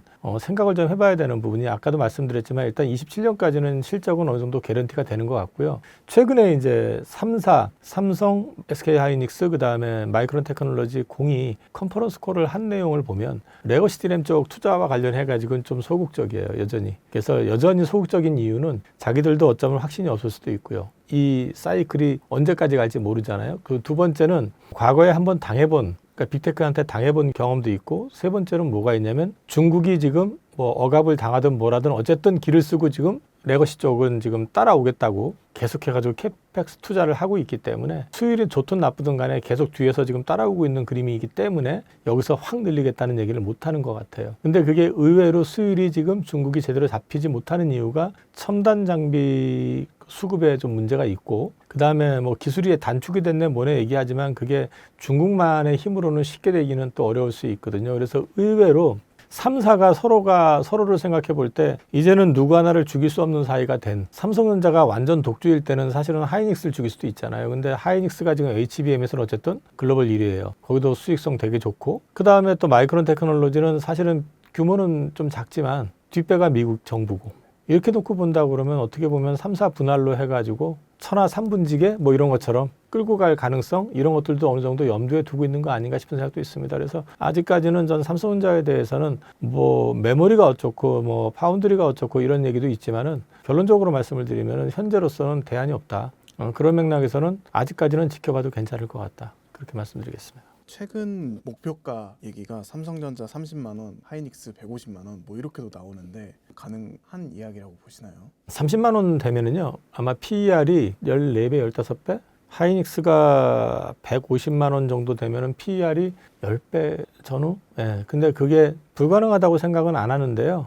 또 장담을 미리 해버리고 나면 또 나중에 그럴 수 있으니까. 근데 이제 상식적인 선에서 생각을 해보면 만약에 쇼티지가 계속 지속된다고 한다면은 아마 1분기 실적 이후에는 이제 2분기 실적에 대한 전망 나올 거고 그러면은 내년 전망 나올 거고 그 다음에 이게 쇼티지가 어느 정도 지속이 될지에 대한 또 전망이 나올 겁니다. 거기에 더해가지고 어쨌든 실적이 좋다 보니까 항상 이제 마이크론 테크놀로지하고 비교가 될 거고요. 삼성전자 같은 경우는 이제 TSMC처럼 파운드리 갖고 있는 부분에서 이제 정상화 가능성에 대한 부분들을 주목할 가능성이 있죠. 근데 이제 실제로 정상화되는 어떤 그림이 구체적으로 빅테크 수주를 통해서 나온다면은 그거 역시도 모멘텀이 될 수 있다고 저는 보고 있기 때문에 뭐 어찌됐든 지금 구간에서는 뭐 크게 빠질 것 같지는 않고요. 저는 하방보다는 상방의 가능성이 훨씬 더 높다라고 말씀드리는 선에서 정리하는 게 좋을 것 같습니다. 앞서도 설명해 주셨지만 삼성전자가 비싸지 않다라고 할 수 있는 근거는 또 어떤 것들이 있을까요? 우선 밸류에이션으로 얘기를 하면 올해 지금 저기에 나와 있는 게 지금 27년에 317조 얘기를 하는데 올해도 한 뭐 200한 4, 50조까지도 보는 데가 있어요. 모건 스탠리가 리포트 낸 거 보면은 삼성하고 하이닉스 합쳐가지고 434조예요. 그러면은 삼성전자는 최소한 200조 이상 나온다는 얘기잖아요. 근데 지금 시가총액 이제 1000조에서 왔다 갔다 하는 정도잖아요, 사실은요. 그럼 아직 싸죠. 그걸로 따지면은 뭐 마이크론 테크놀로지가 미국 회사니까 프리미엄을 얻는다. 뭐 언제까지 그럴지 모르겠지만 어쨌든 뭐 그런 거 감안해서 본다고 해도 싼 건 맞는 거고 그 다음에 이익 규모 자체도 지금 현재 그 올해 추정 이익만 가지고도 글로벌 빅테크 탑 10에는 당연히 들어갈 거고 그 다음에 이것의 그 증액 가능성이 계속 지금 얘기가 되고 있는 상황이니까 그렇게 놓고 얘기하면은 지금 삼성전자를 비싸다고 얘기하는 거는 좀 무리가 있는 것 같아요. 저는요. 오히려 그게 무리가 있는 것 같아요. 그리고 삼성전자는 사업 부문이 좀 다각화되어 있잖아요. 그러니까 반도체만 가지고 있는 것도 아니고 또 거기에 자회사로 디스플레이 사업부도 있지만은 여기에 스마트폰 사업부 있고요. 또 더해가지고 반도체 내에서도 그 시스템 반도체도 있고 그 다음에 파운드리 쪽도 있는데 지금 이제 그동안 골칫거리였었던 파운드리 쪽도 수율이 올라오면서 정상화되는 그림이 나오게 되면 그게 정상화가 돼서 테슬라향 매출이 제대로 잡히기만 한다고 해도 지금 대비해서 한 2배 정도는 시장 점유율이 올라올 수 있어요. 그러면은 그거 역시도 재평가를 받을 수 있는 요인이 되는 거죠. 그러니까 지금 주가 수준 자체가 비싸냐라고 물어보면은 비싸다고 얘기할 수는 없는 것 같아요. 아직도 그 앞서 말씀 주셨던 재평가의 영역에 오지 않았다 이렇게 이해하면 돼요. 재평가가 아니라 밸류에이션 자체가 지금 현재도 PER이 7배 전후라면 그게 재평가라고 얘기할 수는 없죠. TSMC PER이 지금 20배가 넘어가는데 그러니까 사실 그 재평가라고 하는 거를 받을 수 있을지 없을지는 몰라요. 이게 왜냐하면 TSMC가 가지고 있는 파운드리의 시장 점유율이라는 건 절대적이잖아요. 그리고 사실 삼성전자가 뭐 맨날 라이벌이라고 우리가 하는 거지만 시장 점유율로 봤을 때는 사실 라이벌이라고 할 수가 없는 사이거든요. 거의 70% 시장 점유율을 갖고 있는 회사를 어떻게 10%가 될랑말랑한 회사가 지금 라이벌이라고 할 수 있겠어요. 근데 레거시 디램 쪽 같은 경우는 디램이나 낸드 시장 같은 경우는 삼성전자가 강자긴 하지만은 뭐 못지않게 저기 하이닉스나 또는 마이크론 테크놀로지나 시장 점유율을 가져가고 있는 상태이기 때문에 거기에 더해가지고 HBM은 오히려 지금 하이닉스가 또 글로벌 1위잖아요. 그러니까 약간의 좀 그 차이가 있고 혼자서 독주하는 거기 때문에 자기 혼자서 캐펙스 투자의 규모를 결정하면 그걸로 좌우가 되는데 여긴 3사기 때문에 또 생각이 또 다를 수가 있잖아요. 그 리스크가 아직은 그대로 유지되고 있는 것 같아요. 네. 반도체 소부장도 많이 올랐더라고요. 지금 반도체 소부장 좀 주목해봐도 괜찮을까요? 그러니까 이제 반도체 소부장도 많이 올랐고, 그 이제 투자에 대한 기대감, 뭐 매출 확대에 대한 기대감 이런 것들이 같이 맞물려 있거든요. 근데 저는 그 가운데서 지금 현재도 관심 갖고 있는 거는 북미 쪽, 미국 쪽 투자와 관련돼 있는 기업들, 소부장들이 있거든요. 왜 그쪽을 보냐면은 그쪽에 관련돼 있는 회사들이 대개 보면 삼성전자나 SK하이닉스나 또는 TSMC 쪽으로 같이 영업을 해가지고 발을 걸쳐가면서 이제 비즈니스를 하는 회사들이 많아요. 그래서 저는 그쪽 정도의 관심을 좀 가지고 있고, 나머지 더 좋은 회사들도 있기는 한데 너무 또 많이 찾아보면 그만큼 또 나중에 관리하기가 어렵고 해서 저는 그 정도만 보고 있습니다. ETF로 투자하는 것도 괜찮은 전략이라고 보시나요? 네, ETF 머리 아프게 막 이것저것 하는 것보다 ETF로 보시는 것도 나쁘진 않을 것 같고요. ETF 투자할 때는 이제 삼성전자, 하이닉스가 아무래도 밸류에이션이 제일 싸기 때문에, 그리고 규모도 제일 크고 감안해서 투자를 하시면 될 것 같고, 저는 그 내부에서 좀 안정성을 놓고 얘기하라고 그러면 아무래도 소부장보다는 그쪽 비중이 큰 게 더 낫지 않을까 싶습니다. 나온 뉴스 중에 공식적인 건 아닌데 엔비디아에 삼성전자랑 하이닉스만 납품을 한다. 그게 된다면 좀 크게 반영될 수 있을까요? 삼성전자 입장에서는 당연히 호재죠. 근데 시장 점유율로 얘기를 하면 하이닉스는 아마 자기 시장 점유율 가져갈 거고요. 마이크론 테크놀로지가 가지고 있던 시장만큼을 아마 삼성전자가 가져가는 그런 그림이 되지 않을까 싶습니다. 네, 그 여러 군데서 반도체 얘기 많이 하고 있고요. 매크로적인 것도 좀 하는데 워낙 반도체가 핫하다 보니까 반도체 중심으로 하는 것 같아요. 많이 찾아주셔서 감사하고요. 경제 원탑, 우리 그 유튜버께서 원탑이 되시기를 기원하면서 앞으로도 계속 뵙기를 바라겠습니다. 삼성전자, 하이닉스만 엔비디아 루빈의 HBM4 공급을 한다고 하는데 현재 상황 어떻게 진전하고 계신가요? 삼성전자, 엔비디아, 루빈 다 들어가죠. 삼성전자는 당연히 들어가고요. 이제는 하이닉스하고 삼성전자가 누가 앞서냐 맞서냐 이런 얘기 하지 마세요. 의미가 없어요. 왜냐하면은 둘 다 들어가요. 삼성전자 들어가고 하이닉스 안 들어가면 엔비디아가 무슨 수로 만들겠어요. 그런 건 말도 안 되는 거고요. 원래 예상했던 거는 보통 한 50%, 60%를 하이닉스, 그 다음에 삼성전자가 폭발이니까 한 뭐 20% 내지는 또 더 갈 수도 있고, 그러고 이젠 또 마이크론이었는데, 마이크론이 요즘에 나온 뉴스가 지난주에 마이크론이 첫 번째에서는 탈락한 거 아니냐 이런 분석이 나왔어요. 그래서 이제 마이크론이 어저께 그저께 좀 연속으로 빠진 그런 영향이 있는 것 같거든요. 그게 맞다 그러면 삼성하고 하이닉스가 더 추가가 되겠죠. 그러면 삼성전자가 뭐 30%, 하이닉스가 70%. 요것이 새로운 분석의 한 종류인데, 그거 정도면 삼성전자, 하이닉스는 더 가야 되는데, 첫 번째 라운드에서 뭐 마이크론이 빠졌다 해가지고 두 번째 라운드에 빠진다는 그런 건 아니기 때문에 그 정도로 기분 좋았다 이렇게 보시면 될 것 같습니다. 증권사 리포트에서 삼성전자 30만 원, SK 하이닉스 150만 원 이야기까지 나오고 있는데요. 본부장님께서는 주가 상방 어디까지 보고 계신가요? 아마 제가 알기로는 26만 원인가 25만 원인가 그게 최고 목표치일 겁니다. 30만 원 얘기가 나온 거는 제가 그 기분 좋은 상상이라 해가지고 1월 19일 날 모 방송에서 연달아 말씀을 드린 기분 좋은 상상이에요. 하이닉스는 150만 원 목표주가 나왔죠. 예, 그거 맞습니다. 둘 다 기분 좋은 상상인데 핵심은 이겁니다. 올해 이 실적에 대한 기대치가 한껏 올라갔어요. 삼성전자가 아마 한 달 전만 해도 150조, 140조 이 정도였을 텐데 지금은 170조, 200조, 일부에서는 뭐 외국계에서는 250조까지 부르는 거니까 격차가 엄청 세죠. 그러니까 보세요. 170조가 250조하고는 80조 차니까 엄청 다르잖아요. 분기별로 30조가 이익이 아니고 어느 분기에는 50조가 넘어간다는 얘기거든요. 그런 상태가 되고 내년도에, 올해 그렇게 됐는데 내년도에 또 거기다가 뭐 30%, 40% 성장한다면 당연히 PER 배수를 높게 안 주더라도, PER 배수를 10배 정도만 주더라도 그 모건 스탠리 기준으로 따졌을 때는 목표 주가가 21만 원인데 21만 원인 PER이 고작 6배가 안 돼요. 그건 너무 심하잖아요. 그렇죠? 그러니까 6배가 아니고 만약에 9배, 10배 주면은 모건 스탠리 넘버가 만약에 250조 내년에 300 몇 조인데 그 이익이 맞다 그러면은 10배만 주더라도 30만 원 나오는 거고요. 그 정도가 아니더라도 아마도 배수를 만약에 삼성전자가 파운더리에서 흑자 날 수 있다는 것이 요즘에 나오는 얘기인데 그런 것이 확인이 되면서 리레이팅에 초입에 들어간다면, 초입이라는 얘기는 사이클적인 특성에 의한 D램의 어떤 밸류에이션이 항상 거의 대부분이 10배를 넘어가면 굉장히 힘들어 했는데 그것이 만약에 뚫어지게 된다는 가정의 상상을 했을 경우에 만약에 올해 한 170조 내년에 200조가 되면은 내년도 이익에다가 27년에다가 PER이 13배, 4배 되면은 30만 원 근처가 계산적으로는 산출이 됩니다. 이게 뭐 제가 뭐 애널리스트가 아니니까 이게 목표 주가다 이렇게 말씀드리는 거 절대 아니고요. 다른 애널리스트, 대부분 애널리스트가 24, 5만 원 한 거는 이익의 전망이 올해가 150조건 170조건 180조건 간에 내년의 이익 전망이 여기서 얼마나 올라갈지에 대해서 예측은 하지만 그 예측이라는 것이 변동성이 있기 때문에 아직은 27년 거를 밸류에이션에 반영을 하지는 않고 있단 말이에요. 근데 만약에 내년도 실적까지 진짜 성장률이 엄청 좋다라고 한다면 당연히 어느 시점에서는 내년 밸류에이션 또는 PER 밸류에이션은 올해 기준으로 10배 이상을 줄 수도 수도 있는 거거든요. 그렇게 되면 20만 원 지금 중후반의 목표 주가가 더 한 번 올라갈 가능성도 배제하지 못한다. 이런 개념으로 상상한 거고, 하이닉스는 조금 더 변동이 심하죠. 되면은 뭐 왕창 가고 안 되면 안 되는 건데, 올해에 대한 이익이 원래 120조 정도로 한 달 전에 시작했다가 지금은 140조, 150조, 170조가 했어요.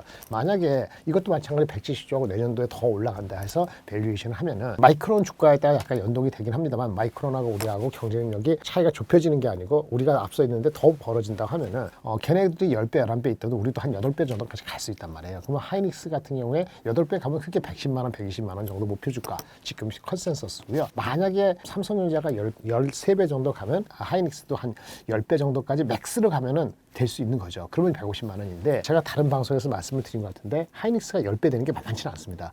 그래서 PER이 10배가 되거나 PBR이 3.5배 이렇게 되려면은 리레이팅 스토리가 진짜 붙어야 되는데, 여기 하나의 그 양념 내지는 그거는 마치 삼성전자의 파운드리처럼 이런 게 필요해요. 그게 뭐냐면 ADR이죠. 근데 ADR이 되는 것이 추진하고 있거든요. 공시가 4월 초까지 나게 돼 있는데, 근데 ADR을 하는 방법이 여러 가지가 있는데, 그냥 유상증자하는 방법? 근데 돈이 뭐 부족한 경우 돈이 150조 버는데 유상이 애매하죠. 그러니까 자사주를, 만약에 이건 시나리오입니다. 자사주를 사서 일부를 소각시켜. 그리고 그 일부를 어떻게 해요? 미국에 상장시키는 거예요. 자사주 먼저 사는 행동이 삼성 하이닉스가 할 수 있냐, 이게 중요합니다. 그렇게 되면은 룰리팅이 돼요. 그 두 번째 조건은 뭐냐면, 그렇게 자사주를 사서 소각하고 일부를 ADR로 상장하는데 규모가 너무 작으면은 실제 그 주요 지수에 포함되는, 주요 지수에 포함이 돼야지 실제 외국인들이 하이닉스를 ADR로 거래를 많이 해야지 지금 밸류에이션이 되는 건데, 그것이 이제 컨센서스는 시장에서는 한 하이닉스의 그 시총에 적어도 한 5%, 많으면 10%, 그러니까 지금 600조 훨씬 넘으니까 한 30조, 그쵸, 60조, 30조, 60조 정도가 되는 규모가 상장이 돼야지 리레이팅 스토리, 사람들이 투자를 하니까 될 수 있다는 거예요. 두 가지 조건. 첫째, 자사주를 사서 소각시키고 그거를 가지고 상장시키는 방법. 단순히 유상증자가 아니고, 두 번째는 그거를 이렇게 아까 말한 것처럼 했을 경우에 규모가 어느 정도 돼야 된다. 이렇게 되면은 많은 하이닉스, 삼성전자 얘기할 때 그 파운드리가 지금 적자인데, 분기별로 해서 매출이 3, 40조인데 적자가 한 1년에 얼마입니까? 한 4조 되거든, 4조 가까이, 3조 몇천 원 돼요. 근데 이제 올해 하반기 연말에 혹시 흑자가 돼서 내년에 5%라도 흑자로 바뀌면은 뭐 1, 2조 흑자로 돼 있잖아요. 그러면 사실은 그거 플러스 5조 이슈가 아니고, 밸류에이션 자체가 그거 가지고도 한 그 밸류에이션 만약에 2조가 흑자 났다. 그럼 2조 곱하기 별 밸류가 없는 건데 2조 곱하기 예를 들어서 20배 하면은, 왜냐면 TSMC가 25배니까 20조 쉽지 않다. 어쨌든 그랬으면 하면 그것도 40조가 되는 거잖아요. 그러면 삼성전자가 조금 더 다른 개념으로 접근될 수 있는 방법이 있죠. 그렇게 되면 삼성전자 13배, 14배 가고 하이닉스가 10배 정도 갈 수 있다. 이게 컴비네이션 되고, 올해 실적이 엄청 좋은 시나리오에다가 내년에도 한 30, 40% 성장한다. 그래서 내년도 실적에다가 PER이 13배, 14배, 하이닉스도 리레이팅에 한 번 들어가서 10배. 이렇게 됐을 때 30만 원, 150만 원이 상상이 되어질 수 있다. 기본적으로 항상 이렇게 말씀드리겠습니다. 긍정적인 측면 외에 좀 부정적인 측면도 여쭤보고 싶습니다. 반도체 가격 상승률 둔화 가능성이 좀 나오고 있는데, 여기에 대해서는 어떻게 보고 계신가요? 둔화 가능성이 있죠.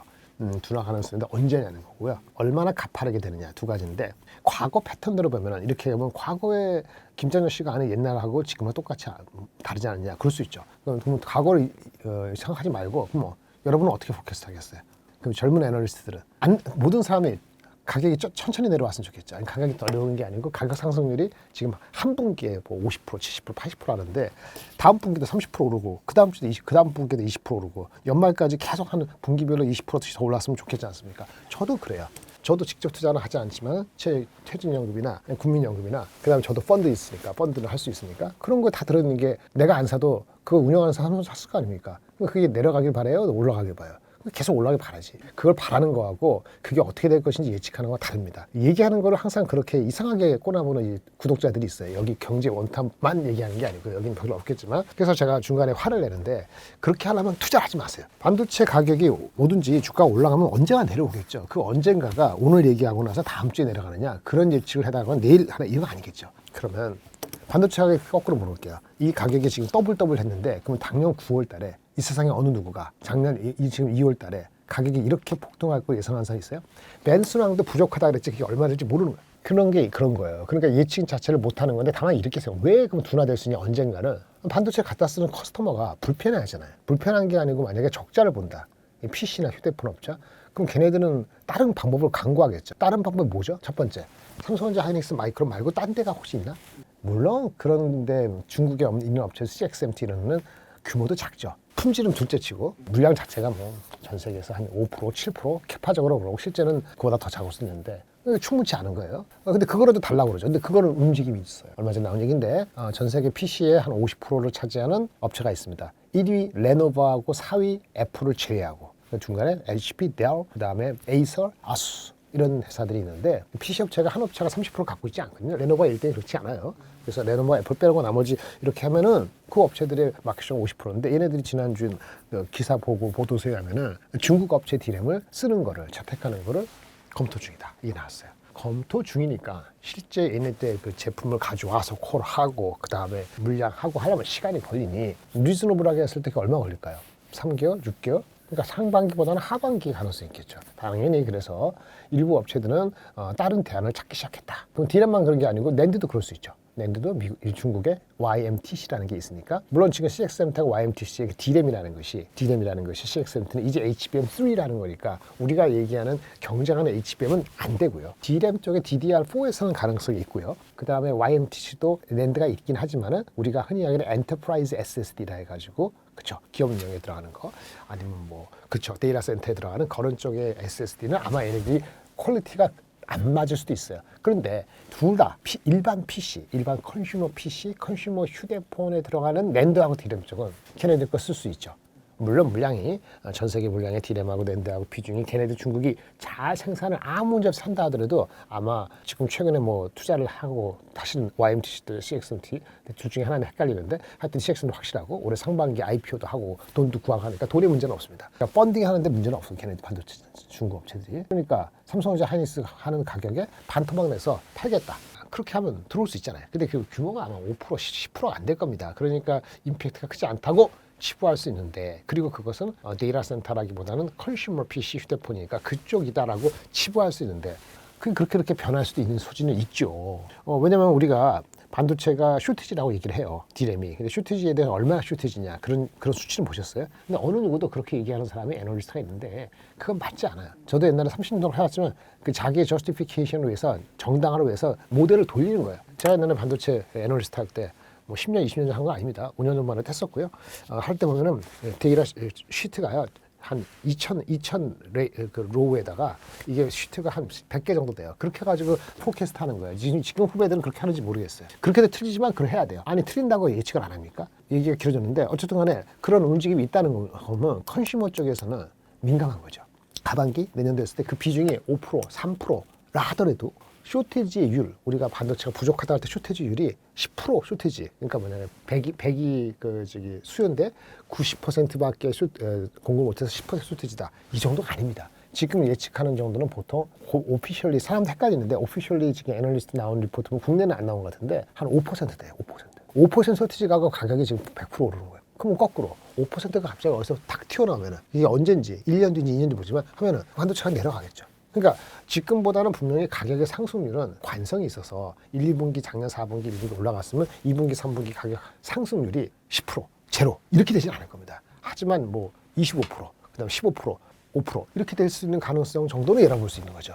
현재 애널리스트의 포캐스트가 삼성과 하이닉스가 뭐 170조, 200조, 뭐 150조 얘기할 때 그 포캐스트가 과연 어느 정도까지 애널리스트가 상승률, 반도체 가격 상승률을 2분기, 3분기 했는지는 회사마다 다르기 때문에 그 컨센서스까지 계산을 정밀해가지고 요거니까 내일 만약 키옥시아가 낸드 가격 상승률이 2분기에 애널리스트 평균이 만약에 15%인데 한 25% 되는 것처럼 뉘앙스를 보이면은 그러면 15%가 아니고 25%니까 10%포인트 올라가니까 2분기에 2.0이 올라가서 쭉 이렇게 리니어하게 하면은 올해 포캐스트가 170조가 아니고 200조다.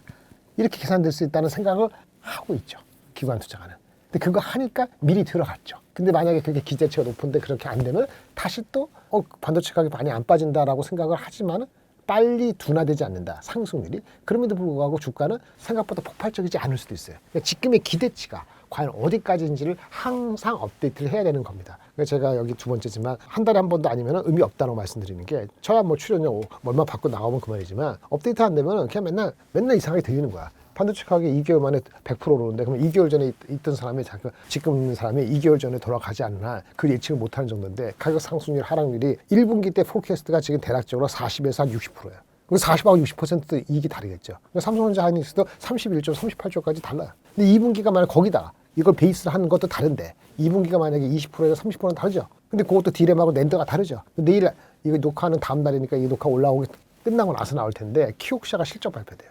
키옥시아가 만약에 실적에서 좋은 얘기하면은 2분기에 낸드의 가격 상승률이 컨센서스가 얼마가 X가 있다. 그럼 X보다 높으면은 또 좋아지겠죠. 그러니까 이걸 계속하면서 가는 거예요. 그래서 이제는 매주 재야 된다는 예를 수도 있고요. 가격 상승률의 하락은 필연적으로 온다. 하지만 그게 우리의 기대치 예상보다 얼마나 낮느냐 거기에 따라 갖고 열심히 재고 간다.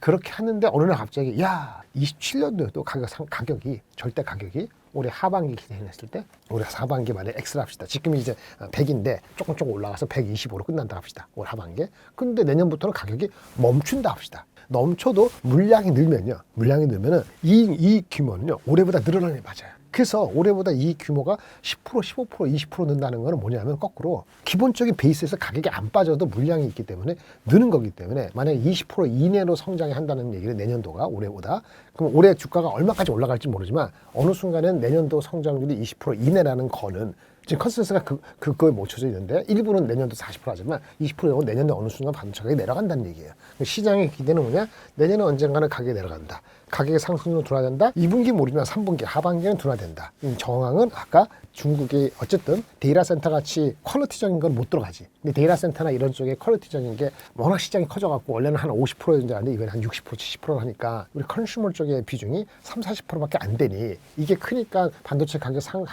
상승률이 둔화되는 것이 급격하게 되지는 않을 거라는 어떤 생각? 이런 게 이제 녹아져 있다고 보는 게 맞아요. 그래서 주가가 되기 때문에 앞으로의 가격 상승률이 튀는 것이 내년도 가격 상승률이 또 10%, 15% 올라가는 게 아니면은 주가 상승률은 어느 시점에는 상당히 둔화될 수가 있다는 거예요. 2월은 아니라고 보고 저도 그렇게 보고 싶고 대부분이 긍정 편향입니다. 근데 올해 그 여름 될 때쯤 되면은 그거에 대한 생각이 좀 바뀔 수도 있는 거예요. 그래서 지금이 그렇다 이렇게 말씀드리겠습니다. 주가가 너무 가파르게 오르면 그 시기가 좀 더 당겨질 수도 있겠네요. 그건 꼭 그렇지도 않아요. 가격 상승률은 아까 말한 것처럼 우리가 삼성전자 하이닉스가 2개월, 4개월 동안 이익의 상승률은 더블이에요. 주가의 상승은 더블 됐는가?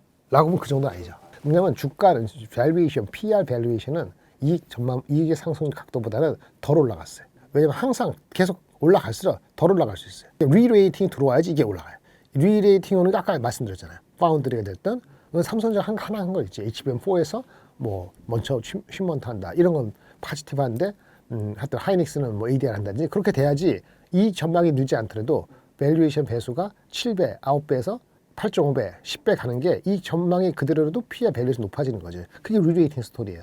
그게 개별 종목인 종목은 아까 각각의 그 리레이팅 스토리가 있고 국가적으로는 환율이 만약에 진짜 우리의 힘으로 안정화돼서 원화가 1,400 이하로 간다. 미국이 도와줘서가 아니고 우리가 스스로 그거는 우리나라 경제 성장이 높아지거나 우리나라 금리가 높아지거나 그러는 거잖아요. 그러면 우리나라 주식을 살 것이고 더 그럼 걔네들이 들어오는 상승 살려는 매수 세력이 한국에 대한 기본적인 레이팅을 달라서 들어오면 시가총액이 39%, 38%인 삼성전자 하이닉스를 그만큼 채우겠죠. 오버웨이트 안 하더라도요. 그러면 이게 리레이팅이 되는 거예요. 그러면 PER이 아까 얘기한 뭐 10배, 13배 또는 9배, 8배가 아니고 한 10%도 더 올라갈 수 있죠. 이런 컨비네이션까지 고려해서 목표 주가를 하는 건데 애널리스트는 이 개별 애널리스트는 그렇게 못할 겁니다. 개별 애널리스트는 왜 자기가 스트래테지스트가 아니고 그런 경험이 없으니까 보통 리서치 센터장이나 스트래테지스트가 그걸 얘기를 하지만 개별 삼성전자 하이닉스 반도체 담당 애널리스트한테 그거를 알려는 주고 대안은 하지만 그거 얼마나 영향을 미치는가는 하우스별로 하우스라는 게 증권회사별로 원칙과 그게 조율이 다르기 때문에 뭐라고 얘기 못해요. 그래서 어쨌든 그 갭이 있기 때문에 주식은 우리가 기회가 있기도 하고 그런 한 거죠. 그래서 그러한 리레이팅이 국가적으로 되는 게 아니면은 아마도 제가 말씀드린 것처럼 PER 8배에서 10배 정도 사이에서 왔다 갔다 할 것이고 각각의 리레이팅에서 붙으면은 8배가 10배가 될 수도 있고 10배가 12배가 될 수 있다. 근데 그거는 아직은 기본적으로 상상 영역이다. 이렇게 말씀드리겠습니다. 지금 시점에서 앞으로 좀 상승률 둔화가 오더라도 아직은 기회가 많이 남아있다 이렇게 이해하면 될까요? 아직은 많이 제가 말 끄트머리 잡는 게 아니고 아직은 많이가 얼마냐 그게 목표 주가가 괴리 있는 거잖아요. 아까 다 말씀드렸는데 삼성전자의 목표 주가의 컨센서스는 21만 원이에요. 아까 꿈은 30만 원이고 최고는 25만 원 있고요. 하이닉스는 평균이 120만 원 정도 잡혀 있는 것 같아요. 150만 원까지 있습니다. 지금 주가가 16만 원 초반대, 하이닉스 80만 원 중반대 이렇게 돼 있는 거죠. 녹화하는 이 순간에. 신규 자금은 저는 말씀드렸어요. 1월 달 말까지 한국 주식을 플레이했으면 됐다. 거기만 주식이 80% 들어가 된 거고 물론 안 들어간 사람 문제죠. 일찍 판 사람도 있고. 사실 말씀드리기가 참 애매해요. 이미 20만 원이면 20만 원이 된다고 제가 보장할 수 없어요. 더 가다 내려갈 수도 있고. 그러니까 많이 이제 이러면서 뭐가 많이냐? 우리가 2,500에서 5,000원대 각도만큼 5,300에서 5,400에서 그 각도만큼 올라가면 어떻게 돼야 돼요? 한 만도 돼야 되겠네요. 반만 해도 7,500 돼야 되겠네요. 7,500 되는 이 각도 요렇게 됐는데 이 정도 각도로 갈 것이냐 이런 거잖아요. 아까 말씀드린 삼성전자 21만 원이라면 애널리스트 평균이 그러면 지금 얼마 남았어요? 한 25% 남은 거네? 그렇게 보시면 되죠. 하이닉스 120만 원, 90만 원 좀 안 되니까 30% 남아있죠. 그렇게 보시면 되지요. 그런데 많이 이미 사갖고 누가 더 사줄 것이냐고 봤을 때 다 팔려고 하는 마음이 어느 순간에 모아지는 시점을 생각해서 세이프티 오브 마진, 마진의 여유를 안전성을 갖추면 보통 목표 주가 자기가 보는 22만 원이 목표 주가입니다. 말씀드리는 게 아닙니다. 누구는 25원, 30만 원을 부르는데 그 사람은 높아요. 자기가 보는 그 목표에다가 곱하기 0.8 정도까지가 1차적으로 한번 트라이하고 그리고 다시 또 리밸류랑 다시 한번 뭐가 변수가 있는가 보는 이런 습관을 들이는 게 적절하다. 이렇게 말씀드려요. 그러면 만약에 20만 원 정도밖에 진짜 안 본다 그러면은 지금 16만 원대에서는 적극적으로 나서기가 좀 애매하죠. 만약에 25만 원 하면은 20만 원까지 볼 수 있는 거니까 지금도 사도 괜찮아요. 하이닉스 같은 경우도 만약에 120만 원을 진짜 본다면 아직 여유가 있죠. 근데 만약에 0.8 곱해갖고 하면 96만 원이잖아요. 그럼 88만 원이면은 까리까리하죠. 그러면 90만 원 이하에서는 트레이딩을 할 수 있겠는데 주가가 많이 빠지면 좋겠다. 그럼 빠졌죠. 한 삼성도 15만 3천 원 갔잖아요. 하이닉스도 80만 원 가지고 언제 갔어요? 불과 지난주 금요일 아침에 기억나요? 그 사스 포칼립스 해가지고 목요일 날 개판이 되고 나서 그 여파가 금요일 날 오전까지 가갖고 삼성전자 하이닉스가 15만 3천 원, 80만 원 갔어요. 그게 기여였죠. 근데 그게 기여인 걸 왜 김장현 씨 나와서 얘기 안 하냐? 여기 밀 나오는 거 아니잖아요. 그것도 이제 금요일 날 아침하고 오후하고 다르잖아요. 제가 뭐 유료 방송, 제가 개인 뭐 리딩 방송하는 것도 아니고. 근데 그거 어떻게 하느냐? 여러분들이 그 기준을 갖고 있었어야 돼요. 많이 나오잖아요. 제가 말씀 21만 원이 오늘 세워진 게 아니고 벌써 일주일, 열흘 보냈다 이거예요. 그럼 20만 원 곱하기 0.8이니까 못 들어간 사람은 0.8, 16만 원 이하에서는 접근해 볼까라는 생각을 하는 사람도 있었을 거라는 얘기죠. 실행에 옮긴 사람도 있을 것이고 기준을 안 잡는 사람은 뭐 이미 싸게 들어간 사람은 안 팔고 있으면 되고 새롭게 들어가려고 하는 사람들은 그걸 매조를 해야 되는 거예요. 매조, 측정을 안 하면 그게 기회인지 뭔지 알 수가 없잖아요. 하이닉스가 만약에 120만 원, 그거 0.8라도 90만 원 정도 갈 수 있다면 80만 원 정도 갔을 때는 용기를 냈을 수도 있겠죠. 근데 기준이 있었으면 용기가 실행이 되는 거고 기준을 못 가졌으면 그냥 지나가는 거죠. 기준이 없는 사람은 쌀 때 사는 것이 럭키한 거고 그 다음에 안 파는 것이 더 럭키한 거고 이렇게 말씀드리겠습니다.